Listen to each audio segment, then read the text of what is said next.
It's another delicious day here in the Let's Make Food from Food Kitchen, and it's time for a muddled up. And I haven't done any for a while. Why is that, Michelle? Well, mostly because they don't get nearly as many views, and so I thought maybe you guys just weren't as interested. It's not that I'm not ever going to do them anymore, it's that I'm not going to do them as often. So instead of doing them every Friday, I'm just gonna sprinkle them in once in a while. And I thought to myself, hello New Year's Eve, hello New Year's Day, let's make a champagne cocktail. So this one I'm calling champagne ice. It's going to be 1 ounce of vodka. Okay. Just kidding. What is happening?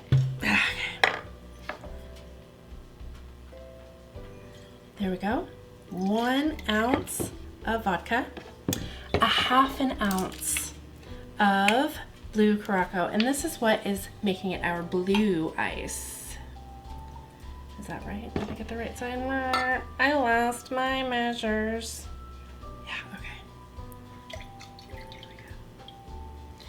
And you can adjust how blue this is based on how much of that you put in it. It's really up to you. You can make it really blue if you want to put a whole ounce in there.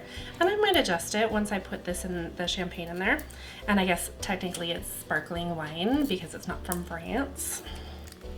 Okay, now we're gonna top it off with our champagne. And I think I'm gonna go ahead and add more. Yes, I wanna make it more blue. Okay. So we're gonna say that we're gonna do 1 ounce because I definitely want it to be more blue. Look at that, there we go. Oof. Now it's blue. Okay, so scratch that original. We're gonna make it 1 ounce. Cheers to a new year. It's just got that little bit of orange hint from our blue curacao. It's really good. It gives a nice little twist. If you do want to garnish this, you could do a little orange twist, or you could do a maraschino cherry. Anything like that will top it off and make it look pretty. I hope you have an amazing new year. Be safe tonight. Have a great time. From my kitchen to yours. Cheers. That's one boy puppy.